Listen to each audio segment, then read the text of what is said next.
ठीक है। Once the standard of quality are established by the manufacturer continuous efforts are made to see that the product confirm to the standard. So that एक बार आप कर ली maintain कि अपनी ए वाली क्वालिटी का अपर क्वालिटी है, एक बार स्टैंडर्ड मेनटेन हो गया, मैन्युफैक्चरर ने करता, फिर उसनों ओदी एफर्ट्स उसनों बनाने ਲਈ ਉਸਨੂੰ ਉਨੀ ਉਹਦੀ ਡਿਮਾਂਡ ਰੱਖਣ ਲਈ ਉਸਨੂੰ ਕੰਟੀਨਿਊਸਲੀ ਇਫੈਕਟ ਮਤਲਬ ਕਰਦੇ ਰਹਿਣੇ ਚਾਹੀਦੇ ਨੇ। ਹੁਣ ਮੈਂ ਪਿਛਲੀ ਕਲਾਸ ਦੇ ਵਿੱਚ ਤੁਹਾਨੂੰ ਮਾਰਕੀਟਿੰਗ ਦਾ ਇੱਕ ਤਰੀਕਾ ਦੱਸਿਆ ਸੀਗਾ, ਜਿਹਦੇ ਵਿੱਚ ਆਪਾਂ ਆਲਟੋ ਨੂੰ ਦੇਖਿਆ ਸੀਗਾ ਕਿ ਕਾਰ ਹੈ ਕੋਈ ਮਾਰੂਤੀ ਸੁਜ਼ੂਕੀ ਵਾਲਿਆਂ ਨੇ ਕਾਰ ਹੈ, ਅਗਰ ਆਲਟੋ ਦੀ ਡਿਮਾਂਡ ਹੈ ਤਾਂ ਆਲਟੋ ਦੇ ਵਿੱਚ ਕਿੰਨੇ ਚੇਂਜਿਸ ਉਹ ਕਰਨ ਵੀ ਜਿਹੜੀ ਉਹਨਾਂ ਦੀ ਡਿਮਾਂਡ ਅਪ ਹੀ ਰਵੇ। ਇਹ ਹੈ ਸਟੈਂਡਰਡਾਈਜੇਸ਼ਨ ਆਫ ਕੁਆਲਿਟੀ। ठीक है। फिर product quality depends on proper design. Engineering ने की काम किया, चॉइस ऑफ की मटीरियल आप चॉइस कर लै रहे हैं, अपना सस्ता मटीरियल लै रहे हैं, महंगा मटीरियल लै रहे हैं, किहड़े अपने ये डिज़ाइनर लगे हुए हैं, मैन्युफैक्चरिंग प्रोसैस, वर्कमैनशिप, पैकेजिंग, उसकी पैकेजिंग कितनी अच्छी कर रहे हैं, that is all about product quality. ठीक है।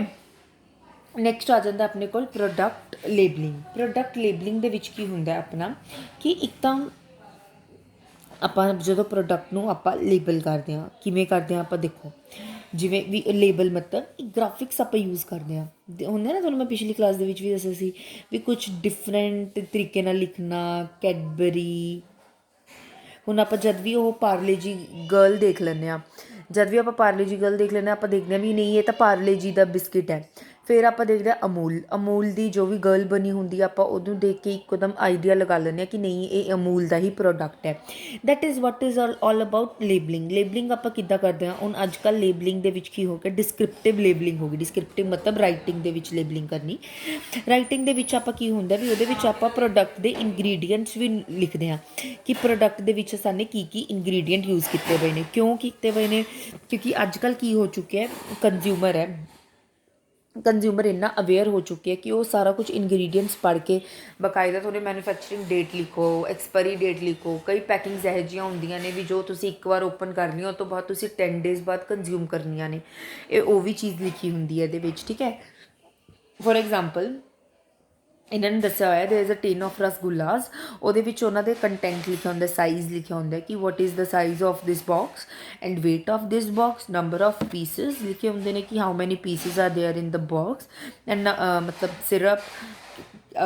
ਸਿਰਪ ਦਾ ਵੀ ਵੇਟ ਅਲੱਗ ਦਿੱਤਾ ਹੁੰਦਾ, there is some syrup in the rasgullas box, है ना। How many cups do you serve, है ना, how many number of rasgullas are present in the box. ਠੀਕ ਹੈ ਵੀ ਇਹ ਤੁਸੀਂ ਕਿੰਨਾ ਕੱਪ ਸਰਵ ਕਰ ਸਕਦੇ ਹੋ, ਤੁਸੀਂ ਕਿੰਨੇ ਲੋਕਾਂ ਨੂੰ ਸਰਵ ਕਰ ਸਕਦੇ ਹੋ। ਫਿਰ ਉਹਦੇ ਵਿੱਚ ਡਿਸਕ੍ਰਿਪਟਿਵ ਮਟੀਰੀਅਲ ਦਿੱਤਾ ਹੁੰਦਾ ਕਿ ਮਤਲਬ ਆਪਾਂ ਵੀ ਇਹਨੂੰ ਕਿਵੇਂ ਤੁਸੀਂ ਯੂਜ਼ ਕਰ ਸਕਦੇ ਹੋ, ਕਿ ਤੁਸੀਂ ਇਹਦੇ ਕਿਹੜੀ ਡਿਸ਼ਿਜ਼ ਬਣਾ ਸਕਦੇ ਹੋ, ਇਹਦੇ ਰਿਗਾਰਡਿੰਗ ISI ਮਾਰਕ ਦਿੱਤੇ ਹੋਏ, ਜੋ ਵੀ ਮਾਰਕ ਦਿੱਤੇ ਹੁੰਦੇ ਹੈ, ਜਿੱਦਾਂ ਮੈंने ਤੁਹਾਡੇ ਲਈ ਵੀ ਗ੍ਰੀਨ ਮਾਰਕ ਅਤੇ ਰੈੱਡ ਮਾਰਕ ਵੀ ਲਿਖਿਆ ਬਣਿਆ ਹੋਇਆ ਹੁੰਦਾ। Green mark is for vegetarian products and red mark is for non-vegetarian products, है ना।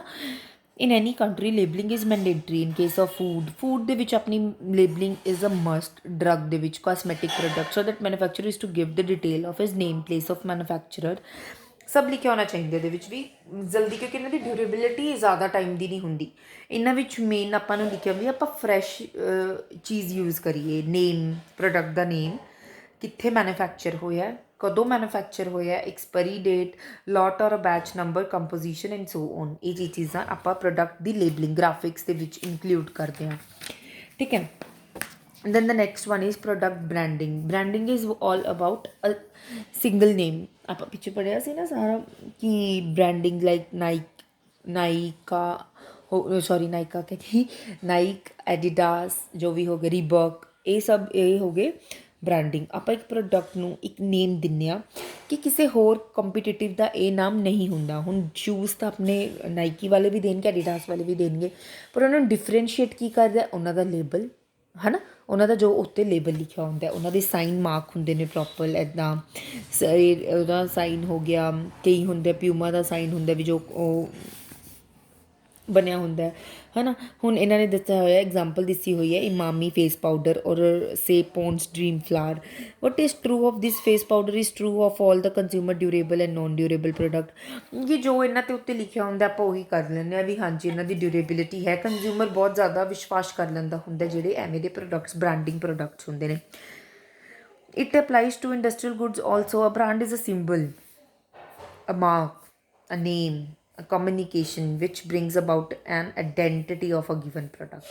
ਇਹਦੇ ਨਾਲ ਪ੍ਰੋਡਕਟ ਨੂੰ ਇੱਕ ਤਾਂ ਇਨੋਵੇਸ਼ਨ ਆਉਂਦੀ ਹੈ, ਠੀਕ ਹੈ, ਪ੍ਰੋਡਕਟ ਡਿਫਰੈਂਸ਼ੀਏਟ ਕਰਨਾ ਈਜ਼ੀ ਹੋ ਜਾਂਦਾ ਹੈ ਨਾ, ਪ੍ਰੋਡਕਟ ਆਈਡੈਂਟੀਫਿਕੇਸ਼ਨ ਆਪਾਂ ਨੂੰ ਈਜ਼ੀ ਹੋ ਜਾਂਦਾ ਵੀ ਹਾਂ ਵੀ ਇਹੀ ਪ੍ਰੋਡਕਟ ਹੈ। ਸਾਨੂੰ ਇੱਕ ਜਿਵੇਂ ਲੱਗਿਆ ਹੁੰਦਾ ਕੋਈ ਇਮੇਜ ਹੋ ਗਈ, ਜਿਵੇਂ ਅਮੂਲ ਗਰਲ ਵਾਲੀ ਹੋ ਗਈ, ਪਾਰਲੇ ਜੀ ਵਾਲੀ ਹੋ ਗਈ, ਕੁਆਲਿਟੀ ਹੈ ਨਾ, ਵੈਲਿਊ, ਅ ਪਰਸਨੈਲਿਟੀ, ਜਿੱਦਾਂ ਪਰਸਨੈਲਿਟੀ ਇਨ ਦਾ ਸੈਂਸ ਵੀ ਕੋਈ ਵੀ ਜਿੱਦਾਂ ਬ੍ਰਾਂਡ ਕਰਨ ਲਈ ਆਪਾਂ ਬ੍ਰਾਂਡ ਐਂਬੈਸਡਰ ਰੱਖ ਲੈਂਦੇ ਹਾਂ, ਜਿੱਦਾਂ Shahrukh Khan is the brand ambassador of Byju's ਹੈ ਨਾ। ਆਪਾਂ ਉਹਨਾਂ ਨੂੰ ਵੀ ਦੇਖ ਕੇ ਆਪਾਂ ਰਿਪਰੈਜ਼ੈਂਟ ਕਰ ਸਕਦੇ ਹਾਂ, ਜਾਂ ਆਪਣੇ ਬ੍ਰਾਂਡ ਨੂੰ ਰਿਪਰੈਜ਼ੈਂਟ ਕਰਦੇ ਨੇ ਵੀ ਇਹਨਾਂ ਦੀ ਸੇਲ ਕਿੰਨੀ ਇਫੈਕਟਿਵ ਸੇਲ ਹੁੰਦੀ ਹੈ, ਉਹ ਬ੍ਰਾਂਡਿੰਗ 'ਤੇ ਵੀ ਡਿਪੈਂਡ ਕਰਦੀ ਹੈ ਆਪਣਾ, ਠੀਕ ਹੈ। A good brand name easy to remember, pronunciation easy ਹੋਣੀ ਚਾਹੀਦੀ ਹੈ, ਨਹੀਂ ਹੈਗਾ ਮੁਸ਼ਕਿਲ ਹੋਣਾ ਚਾਹੀਦਾ।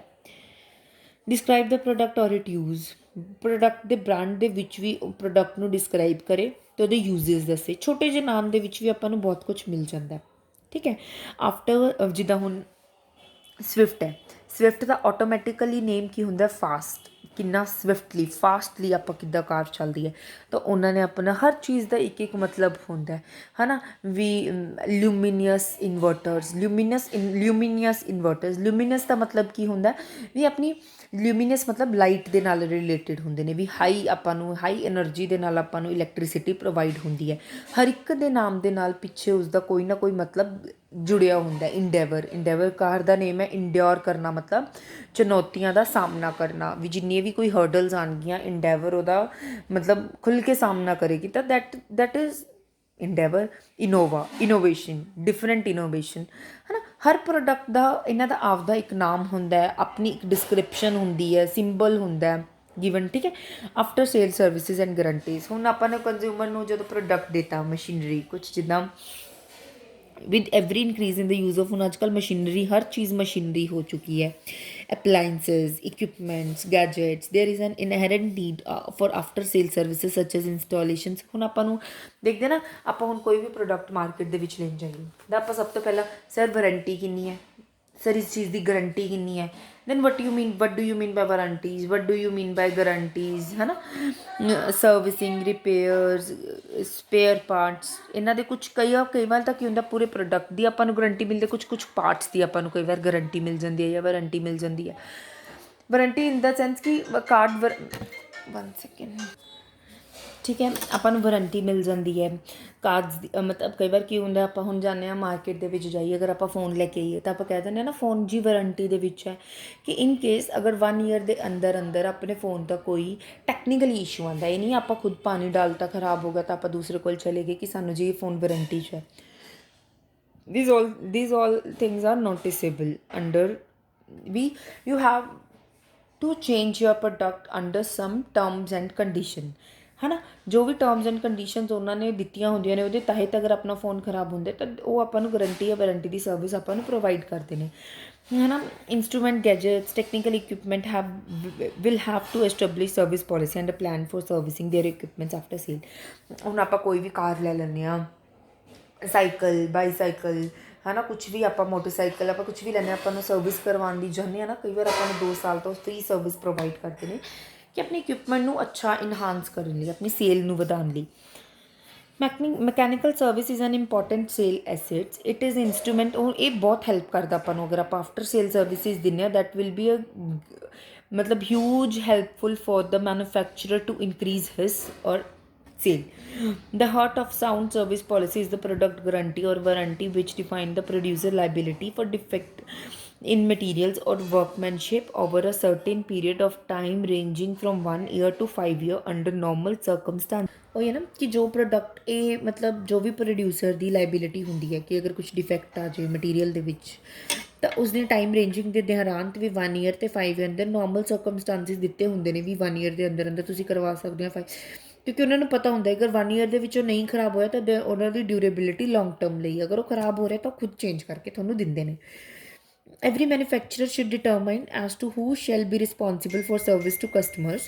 It may be the responsibility of manufacturer or distributor or a wholesaler or retailer. Such a decision ਜਿਹੜੇ ਡਿਸੀਜ਼ਨਸ ਹੁੰਦੇ ਨੇ ਨਾ ਇਹ ਫੈਕਟਰਸ ਕਿਹੜੀ ਨੇਚਰ ਆਫ ਪ੍ਰੋਡਕਟ 'ਤੇ ਡਿਪੈਂਡ ਕਰਦੇ ਨੇ, ਦਾ ਅਮਾਊਂਟ 'ਤੇ ਡਿਪੈਂਡ ਕਰਦੇ, ਟਾਈਪ ਆਫ ਸਰਵਿਸ ਕਿਹੜੀ ਰਿਕੁਆਇਰਡ ਹੈ, resources of the manufacture. In case the middleman are responsible then manufacturer should train those in the areas of after sale service such as installation, servicing and maintenance. ਕਈ ਵਾਰ ਕੀ ਹੁੰਦਾ middle ਮੈਨ ਵੀ ਉਹਨਾਂ ਨੂੰ training ਦਿੱਤੀ ਜਾਂਦੀ ਹੈ, ਸਿੱਧਾ company ਨਹੀਂ ਇਹਨਾਂ ਨੂੰ ਉਹ ਕਰਦੀ।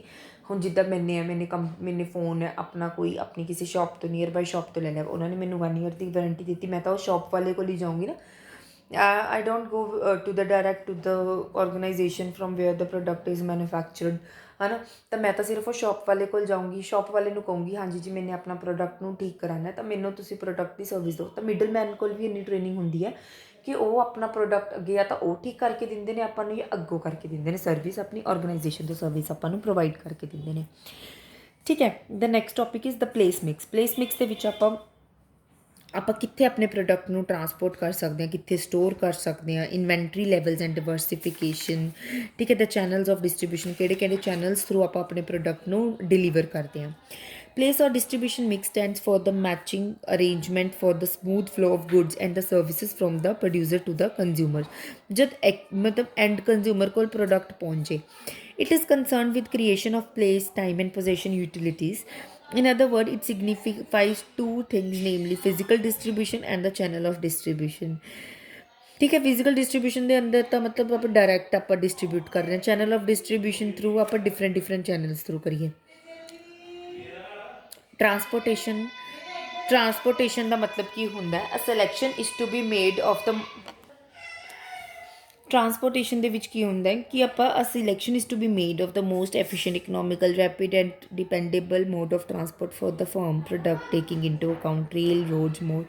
ਕਿਵੇਂ ਆਪਾਂ ਕੋਈ ਵੀ ਜਿਹੜੀ ਕੋਈ ਸਿਲੈਕਟ ਕਰਦੇ ਹਾਂ ਵੀ ਆਪਾਂ ਨੇ ਰੇਲਵੇ ਥਰੂ ਪਹੁੰਚਾਉਣੇ ਆਪਣੇ ਗੁੱਡਸ, ਰੋਡਸ ਥਰੂ ਮਤਲਬ ਪਹੁੰਚਾਉਣੇ ਹੈ, motor trucks through, inland waterways, pipelines, air, railway, express, postal parcel ਜਾਂ ਏਅਰਵੇਜ਼ ਵੀ ਹੁਣ ਅੱਜ ਕੱਲ੍ਹ ਤਾਂ ਚੱਲ ਰਹੀ ਹੈ ਟਰਾਂਸਪੋਰਟੇਸ਼ਨ ਲਈ, ਹੈ ਨਾ। The basic question is who shall assume the cost of transportation from the manufacturer to the wholesaler and wholesaler to the retailer. ਉਹਨਾਂ ਨੇ ਕੁਐਸਚਨ ਆਉਂਦਾ ਹੈ कि कौन ट्रांसपोर्टेशन की कॉस्ट करेगा, मैन्युफैक्चरर टू द होलसेलर, ये भी आप एक होंगी है, wholesaler to the retailer. This is of particular importance in these days of ever increasing cost. It is not that the fact that the transport is creating place utility that widens market and marketability of for the product of the firm.